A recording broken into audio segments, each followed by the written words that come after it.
Ce jour avec Dieu, 24 janvier, parfait en lui. Soyez donc parfaits, comme votre Père céleste est parfait. Matthieu 5, 48. Dieu exige la perfection morale en chacun. Ceux à qui la lumière et les opportunités ont été données devraient, en tant qu'intendants de Dieu, viser la perfection et ne jamais abaisser le standard de la justice pour accommoder les tendances héritées et cultivées au mal. Christ a pris notre nature humaine et a vécu notre vie pour nous montrer que nous pouvons être comme lui. En participant à la nature divine, nous pouvons être saints, comme Christ était saint dans la nature humaine. Pourquoi alors y a-t-il tant de personnes désagréables dans le monde ? C'est parce qu'ils ne soupçonnent pas que leurs manières désagréables et leurs discours grossiers et impolis sont le résultat d'un cœur impie. C'est le parfum de notre amour pour nos semblables qui révèle notre amour pour Dieu. C'est la patience dans le service qui apporte le repos de l'âme.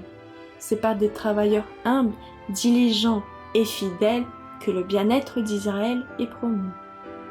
Dieu soutient et fortifie celui qui est disposé à apprendre la voie du Christ. Toutes les bonnes intentions et améliorations ont leur source en celui qui est merveilleux dans ses conseils et excellent dans son travail.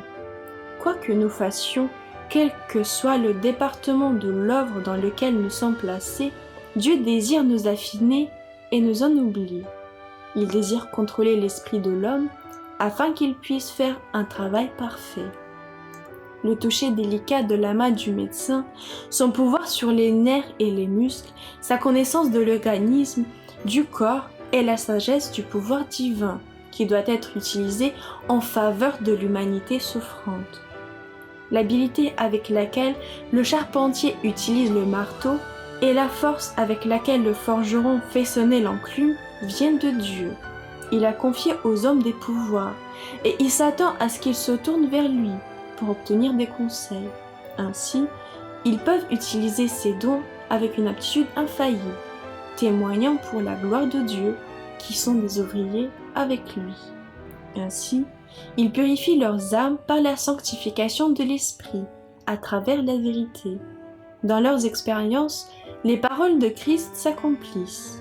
Celui qui a le cœur pur verra Dieu. Dans Matthieu 5, 8.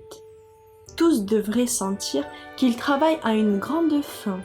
Le travail dans chaque département appartient à Dieu.